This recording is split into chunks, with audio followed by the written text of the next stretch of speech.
This action. Because I have to take.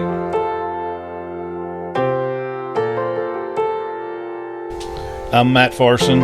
What do I like about rodeo? I guess it's the adrenaline rush, the speed, the action, the challenge of can we do better for the community this next year?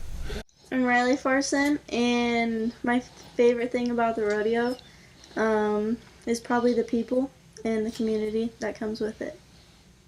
I'm Delynn Farson, and I guess my favorite thing is the family you create within the rodeo community.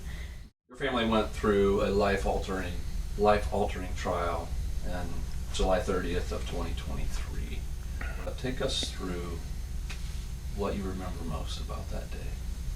I went to the East Pasture, did all my chores, turned the water on, and then went back out there to turn the water off. And coming back, I was just like thinking about the week, thinking how great it was going to be. Just like excited to be a flag girl and excited to do all those things. And then I thought I saw a rock, so I swerved, and I overcorrected myself and was laying on the ground and just kind of laid there for what I thought was like 100 hours. But yeah, I don't know, I started screaming for help, and I don't know, after a couple minutes of screaming for help, I just kind of gave up. Kind of closed my eyes for a little bit. So the Ranger tipped over and you're under it. Mm-hmm. Yeah. And how far from the house are you at this point? Not very far. I was right in the driveway. 200 yards. 200 yards. Okay. Yeah, my dog started going crazy in the house and kept going crazy, so she finally looked out the window and saw me, and her and my aunt rushed outside to come, like, help me. They couldn't get the Ranger off of me, which was probably good, but I didn't think it was. Yeah. So, she called my dad in 911. I don't know, next thing I knew, my dad was right there, and him and Alex lifted it off of me, and he laid down right beside me and put his cowboy hat on me and didn't want me to look down, and he said that everything's going to be okay. And You know, in that period of time, it was just chaos. Yeah. You know, my sister-in-law and I trying to get the Ranger off, and we couldn't, feeling helpless, couldn't do anything to help her. But after the fact, I realized there's a reason why. Delynn called me and said that Riley had been in an accident and that the Ranger was on top of her. We got out there and, just bailed out, and your instincts to throw it off of her, get it off of her. So me and Alex, our adrenaline, we flipped it off of her, and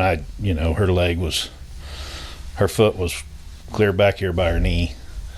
And like she said, there's a reason they couldn't get it off of her, because her artery was broken. She was bleeding out. Luckily, the deputy sheriff got there and got a tourniquet on it and saved her life right there in the front yard. they put me in the helicopter, and I was kind of upset that none of my parents going to go with me. Right. And I really want to see out the window. Like, it's my first time in a helicopter. I want to look down. So I was trying to look out the window, and he told me multiple times not to move. Like, we don't know about your neck. Like, don't do that. But I just kept doing it. And then finally, he, like, put a seatbelt, like, around my chest. So I didn't move anymore. But, yeah. Showing your spunk even then, right? Stubbornness. That's right. I just kind of thought, like, everything would be back to normal. Maybe I'd go through, like, one more surgery, clean it out one more time. But I thought, like, it'd be okay. It was just an infection, and hopefully they got it out and stuff like that. And I don't know, throughout the week, I don't remember them saying that the infection was getting any worse throughout the week until that day when we had to go to Children's Mercy. They walked in and said, we sent your pictures out, and they want her in Kansas City at Children's right now. Was probably the best blessing we ever got.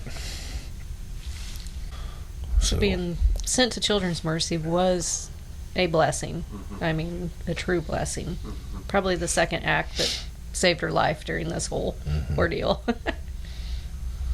The infection was growing up in her leg, so we could either keep doing what we was doing and try to keep saving it, and then have multiple more washouts plus skin grafts plus a dead foot and a brace, or amputate now below the knee, or keep doing, and when she does go home with a brace and doesn't like it, have to come back and amputate and maybe above the knee.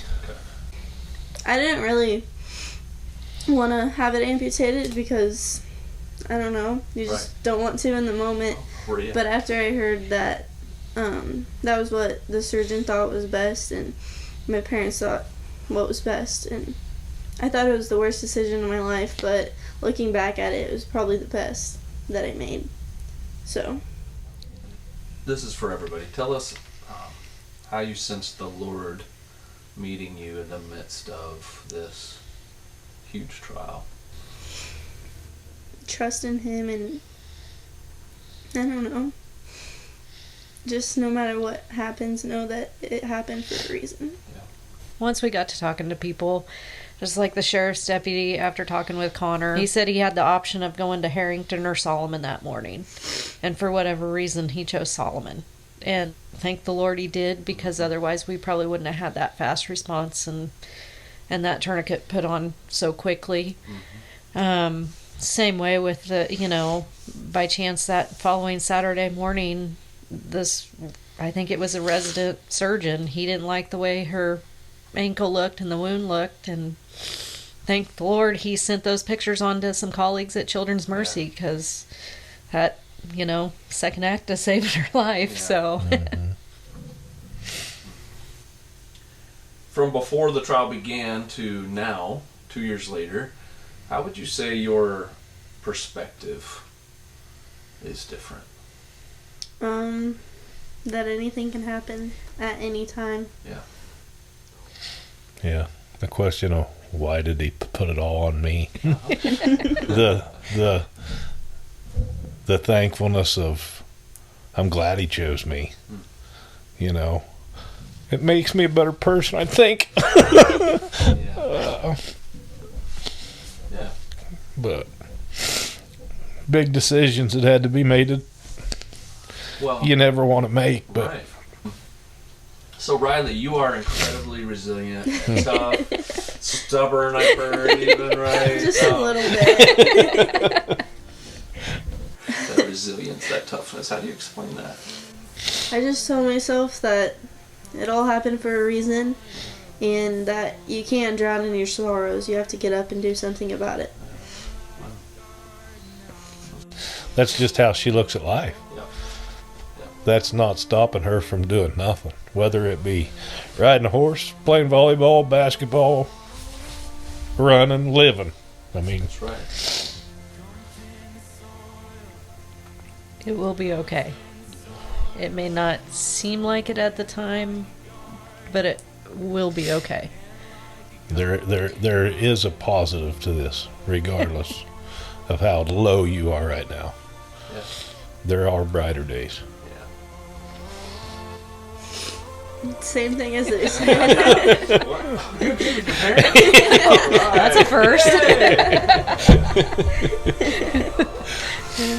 Wow. Thank you, Riley and Matt and Lynn, so much for sharing your story, and keep going. And you're inspiring lots of people.